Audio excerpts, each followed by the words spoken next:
Good morning students, NRP online classes में आपका स्वागत है।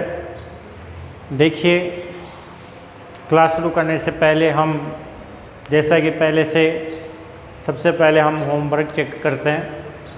तो आज का जो वीडियो आप जो देख रहे हो उसमें सबसे पहले होमवर्क देखिए। मेरी माताजी जयपुर से आएगी, ये कल मैंने होमवर्क दिया था। तो इसकी इंग्लिश क्या बनेगी? माई मदर, मैं यहाँ पर लिख रहा हूँ, माई mother will come from Jaipur. My mother will come from Jaipur. दूसरा सेंटेंस जो मैंने कल दिया था, हम क्रिकेट नहीं खेलेंगे, उसका आंसर चेक करें। We shall not play cricket. We shall not play cricket, हम क्रिकेट नहीं खेलेंगे। We shall not play cricket. वे कल विद्यालय जाएंगे। तीसरा वाक्य चेक करें। They will go to school tomorrow.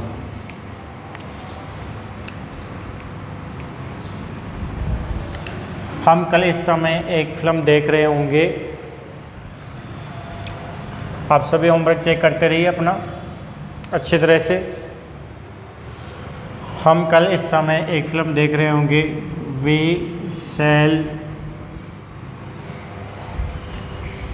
Shell be watching a film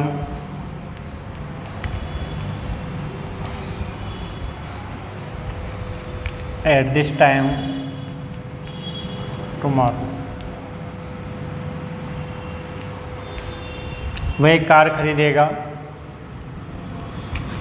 he will buy a car. यह आप होमवर्क अच्छी तरह से चेक करें। My mother will come from Jaipur, मेरी माताजी जयपुर से आएगी। We shall not play cricket, हम क्रिकेट नहीं खेलेंगे। They will go to school tomorrow, वे कल स्कूल जाएंगे, विद्यालय जाएंगे। We shall be watching a film at this time tomorrow, हम कल इस समय एक फिल्म देख रहे होंगे। ही विल बाय ए कार, वह एक कार खरीदेगा। ये कुछ वाक्य मैंने कल आपको होमवर्क के रूप में समझाए थे। आज हम फ्यूचर टेंस के जो नेक्स्ट पार्ट जो हमारे शेष रह गए उनके बारे में पढ़ेंगे। कौन कौन से हम पढ़ चुके? सिंपल फ्यूचर पढ़ चुके, फ्यूचर कंटिन्यूअस पढ़ चुके। आज हम जो पढ़ने जा रहे हैं वो है future perfect. Future perfect tense. कौन सा टेंस है? Future perfect tense. देखिए, हिंदी में जो इसकी पहचान की जाती है वह चुका होगा, चुका होगा, चुकी होगी, चुके होंगे, ऐसे पहचान की जाती है हिंदी में। चुका होगा, चुकी होगी, चुके होंगे।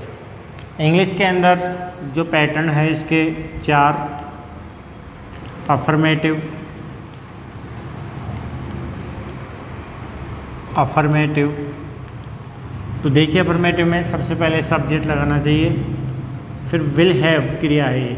Will have, shall have, main verb की थर्ड फॉर्म, ऑब्जेक्ट। आप जितने भी परफेक्ट टेंस पढ़ रहे हैं, चाहे वो प्रेजेंट परफेक्ट हो, चाहे पास्ट परफेक्ट हो, चाहे फ्यूचर परफेक्ट हो, मेन वर्ब की थर्ड फॉर्म यूज की जाती है। नेगेटिव में देखिए, subject will not have,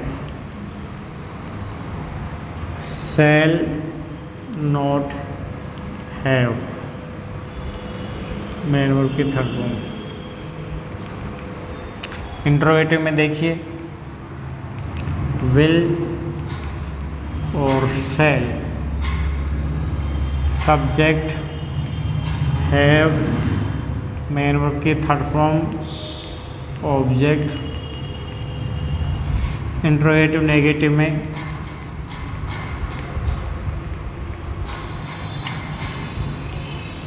will, shall, subject, not, have, main verb की third form, object, question mark. ये चारों स्ट्रक्चर समझिए। जो अफर्मेटिव है उसी के अकॉर्डिंग ही नेगेटिव, इंट्रोगेटिव नेगेटिव बनाए जाते हैं।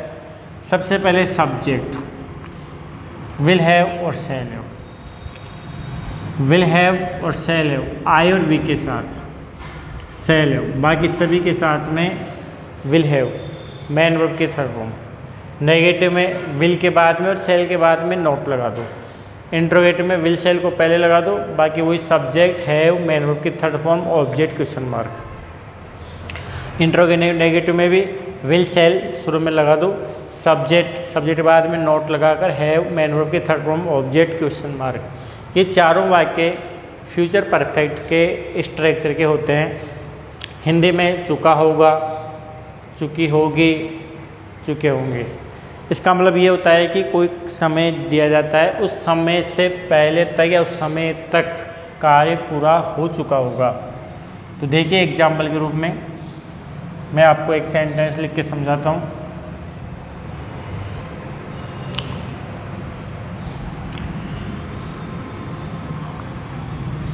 रवि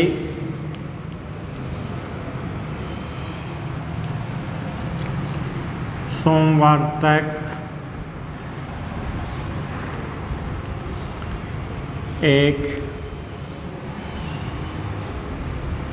कार खरीद चुका होगा। ये एक वाक्य है। यदि हमें इसकी इंग्लिश बनानी है तो हमें सबसे पहले क्रिया को चेक करना पड़ता है। क्रिया यदि हम पहचान लेते हैं, उसकी हिंदी पहचान लेते हैं, तो हमें सेंटेंस बनाना आसान हो जाता है। खरीद चुका होगा, अभी मैं पहचान समझा रहा हूँ साथ के साथ। चुका होगा इसका मतलब फ्यूचर परफेक्ट है। इसका स्ट्रक्चर अभी अभी समझाया था। तो देखिए सब्जेक्ट है इसमें Ravi, Ravi will have bought, buy की थर्ड फॉर्म होती है बॉट, बाई की थर्ड फॉर्म क्या होती है bought, buy bought bought third form use की जाती है। रवि विल हैव बॉट, क्या खरीद चुका है, ए कार। जैसे मकान है तो a house. Ravi will have bought a car, कब तक, by Monday.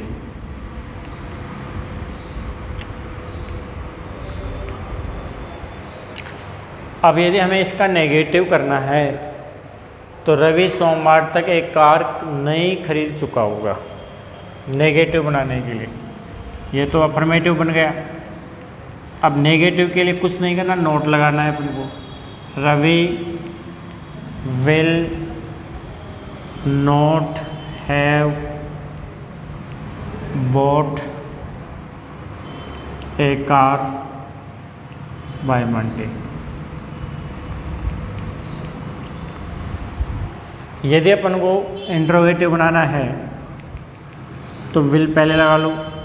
Will Ravi have bought a car by Monday.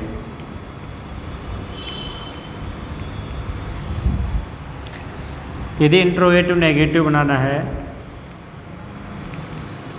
तो will Ravi not have bot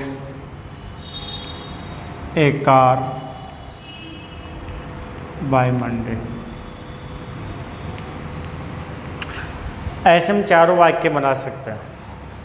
एक वाक्य यदि सीख लेते हैं तो उसके अकॉर्डिंग चारों वाक्य हम सीख जाते हैं। तो ये वाक्य समझ में आ गया होगा। एक बार मैं और समझा देता हूँ। रवि सोमवार तक एक कार खरीद चुका होगा। तो यहाँ पर जो क्रिया है चुका होगा, तो इसका मतलब फ्यूचर परफेक्ट टेंस का यही सेंटेंस है। तो Ravi will have bought a car by Monday. ऐसे हम नेगेटिव विल नॉट हैव लगा के बना लेते हैं। इंट्रोगेटिव में विल लगा के वाक्य बना लेते हैं। इंट्रोगेटिव नेगेटिव में will Ravi not have bought a car, उसके अकॉर्डिंग हम वाक्य बना लेते हैं। तो ऐसे आपको फ्यूचर परफेक्ट समझ में आया होगा। फ्यूचर परफेक्ट का मतलब है कि फ्यूचर में किसी समय तक कोई कार्य पूरा हो चुका होगा। एक वाक्य में और समझा देता हूँ।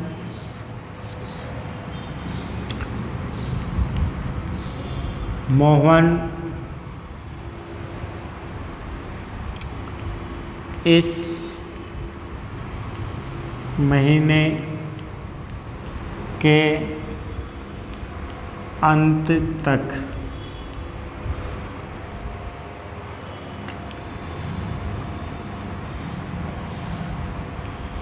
एक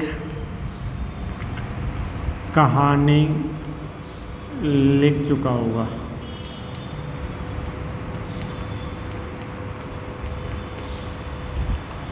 मोहन इस महीने के अंत तक एक कहानी लिख चुका होगा। यानी मोहन ने कार्य करना तो शुरू कर दिया, लेकिन अभी तक उसका कार्य पूरा नहीं हुआ है। और वो कार्य कब तक हो जाएगा? इस महीने के अंत तक। तो इसलिए इसमें देखो क्रिया कौन सी आ रही है? चुका होगा। अभी समझाया था कौन सा टेंस है ये? Future perfect. तो कैसे बनेगा इंग्लिश में? मोहन सब्जेक्ट, इसमें क्रिया कौन सी है?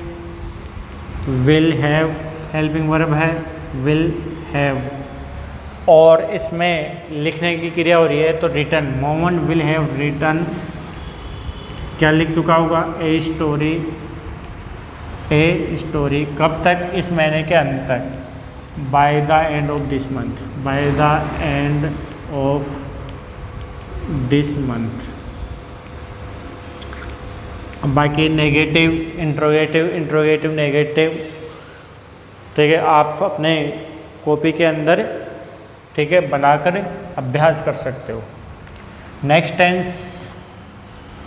हम जो पढ़ेंगे अब वो है future perfect continuous tense. Future perfect के बाद में जो टेंस में लास्ट टेंस है फ्यूचर परफेक्ट कंटिन्यूस टेंस।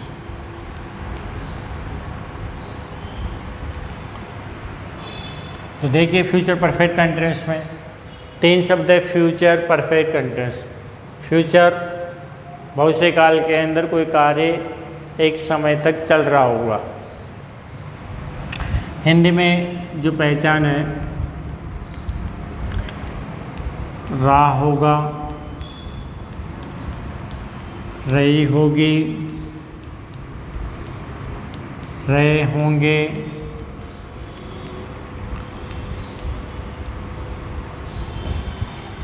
और देखिए फ्यूचर परफेक्ट कंटिन्यूस में समय का प्रयोग किया जाता है। किसका यूज किया जाता है? समय का यूज किया जाता है। तो हम पहले, सबसे पहले जो इसके स्ट्रक्चर है उसको देखते हैं। कौन सी वर्ब लगती है अफर्मेटिव में? Subject will have been, will have been, shall have been. Subject will have been, shall have been, main verb की फर्स्ट फॉर्म में आईएनजी ऑब्जेक्ट, ये वर्ब लगती है। Will have been, shall have been और main verb की first form में ING.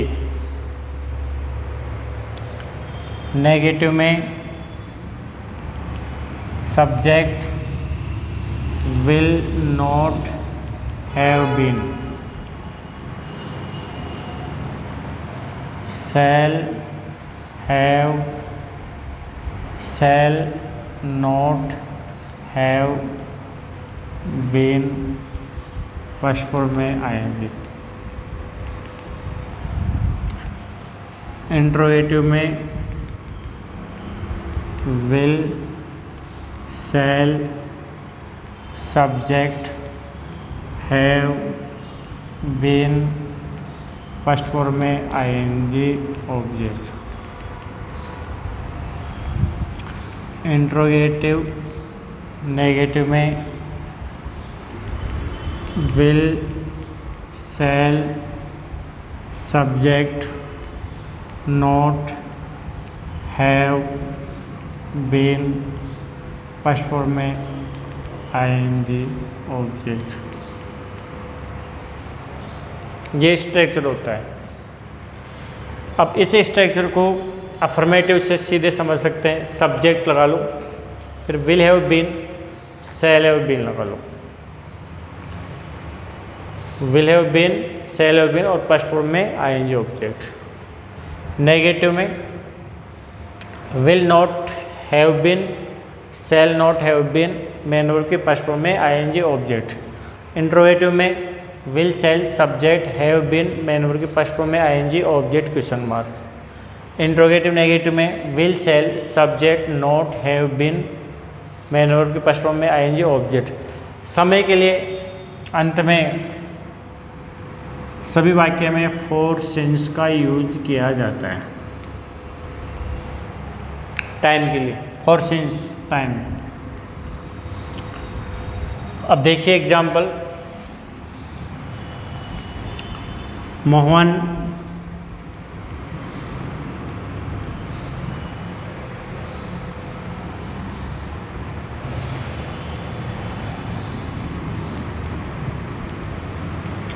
दो घंटे से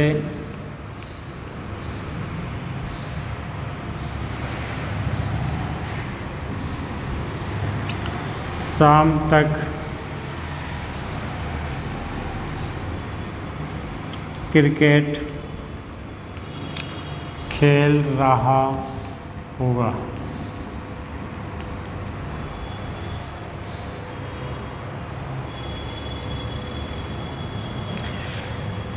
तो कैसे इसकी इंग्लिश बनेगी? सब्जेक्ट है इसमें मोहन, वर्ब लगानी है अपन को विल हैव बीन प्लेइंग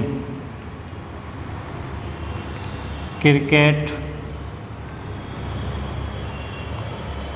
कब तक? शाम तक। बाय इवनिंग कब से खेल रहा होगा? 2 घंटे से, तो 4 2 आवर्स।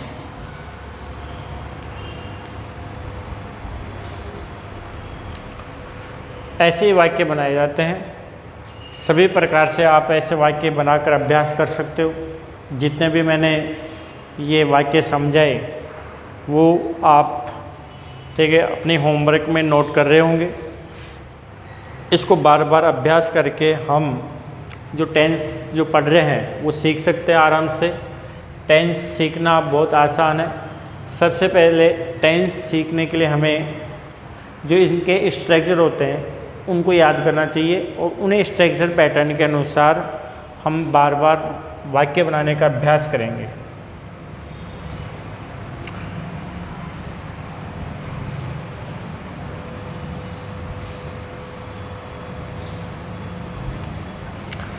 तो future continuous, future perfect continuous और फ्यूचर कंटिन्यूस में अंतर जो होता है वो टाइम का होता है। तो ऐसे मैंने अभी आपको ठीक है फ्यूचर परफेक्ट कंटिन्यूस में जो बता रहा हूँ उसमें आप विशेष रूप तो एक समय का विशेष ध्यान रखें, क्योंकि कई बार अपन फ्यूचर कंटिन्यूस में और फ्यूचर परफेक्ट कंटिन्यूस में कंफ्यूज हो जाते हैं। जैसे मैं एक वाक्य लिख दिया इंग्लिश में, she will be coming from Ajmer. ये वाक्य फ्यूचर परफेक्ट कंटिन्यूस का नहीं हो सकता क्योंकि इसके अंदर समय नहीं है। और ये कौन सा टेंस हुआ? Future continuous, future continuous. दूसरा वाक्य मैंने लिख दिया, she will have been coming from Ajmer by Monday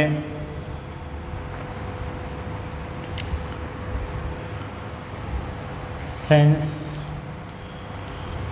morning.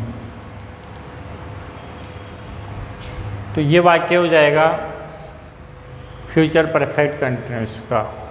इसलिए आप इन दोनों का अंतर समझें, क्योंकि एक में समय दिया जाता है और एक में समय नहीं दिया जाता। ऐसे सभी टेंस में जितने भी कंटिन्यूस के होते हैं उनमें समय दिया जाता है, और परफेक्ट कंटिन्यूस में ठीक है विशेष रूप से समय का ध्यान रखें। तो आज जो हमने टेंस के बारे में जो लेक्चर पढ़ रहे हैं वो फ्यूचर टेंस का हम देख रहे हैं। अभी कुछ एक्सरसाइज और हम कर सकते हैं। जैसे मैं आपसे कुछ वाक्य पूछता हूँ, रमेश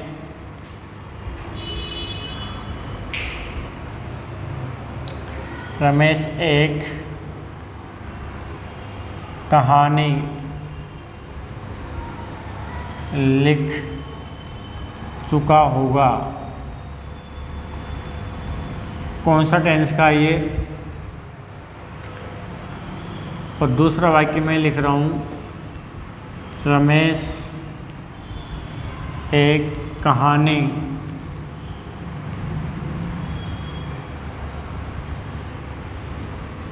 शाम तक 2 घंटे से लिख रहा होगा। 2 घंटे से लिख रहा होगा। तो ये वाक्य देखो, इसमें केवल चुका होगा और इसमें लिख रहा होगा, ये अंतर है। अब चुका होगा किस में पढ़े थे? फ्यूचर परफेक्ट में पढ़े थे, फ्यूचर परफेक्ट में। और ये किस में पढ़ रहे हैं? लिख रहा होगा, फ्यूचर परफेक्ट कंटिन्यूस में, फ्यूचर परफेक्ट कंटिन्यूस में। तो कैसे बनेगी इसकी इंग्लिश? देखिए, रमेश विल हैव, अब लिखना वर्ब है यहाँ पर, तो written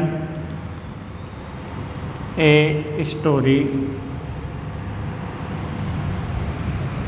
Ramesh will have written a story. दूसरा वाक्य इसमें, रमेश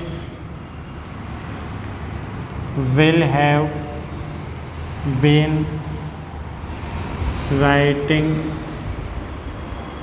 ए story for 2 hours by evening. ऐसे हम अलग अलग वाक्य यदि सही ढंग से आइडेंटिफाई करते हैं, सही ढंग से उनकी पहचान देखते हैं, समझते हैं, तो उस स्ट्रक्चर के अकॉर्डिंग हम वो वाक्य फॉर्मेट कर सकते हैं। इस प्रकार से जो मैंने आज का जो लेक्चर है ठीक है फ्यूचर टेंस का दिया, उसका आप सभी होमवर्क नोट करें।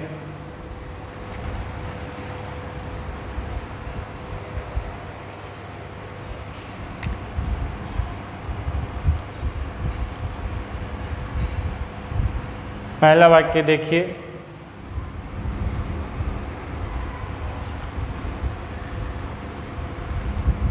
रवि कल एक मकान खरीद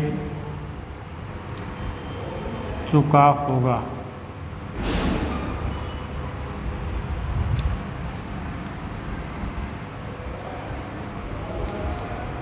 रोहित एक मकान खरीदेगा।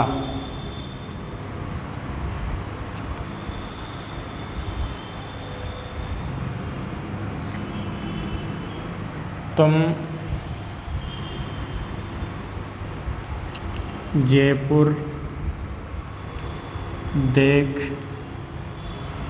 चुके होंगे।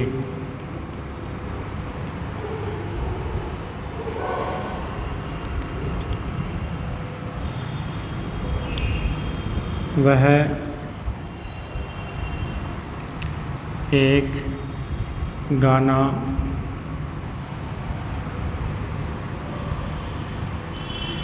सुबह से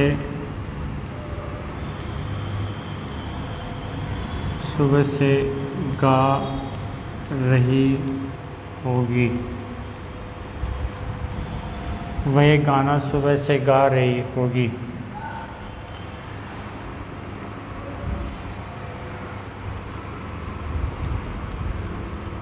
मेरा भाई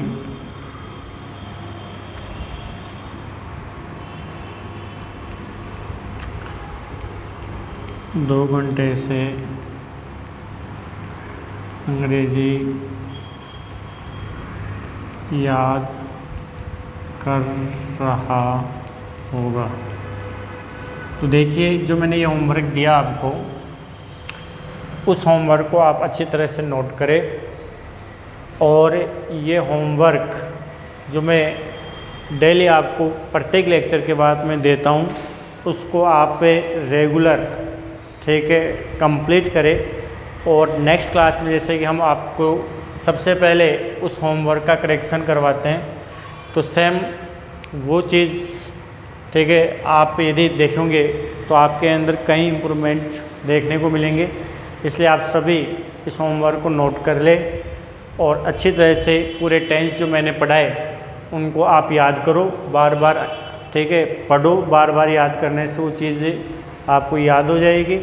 और नेक्स्ट लेक्चर हम, ठीक है, जो देंगे वो नेक्स्ट टॉपिक पर होगा। तो आपको जो मैंने ये पढ़ाया वो समझ में आया होगा। Thank you.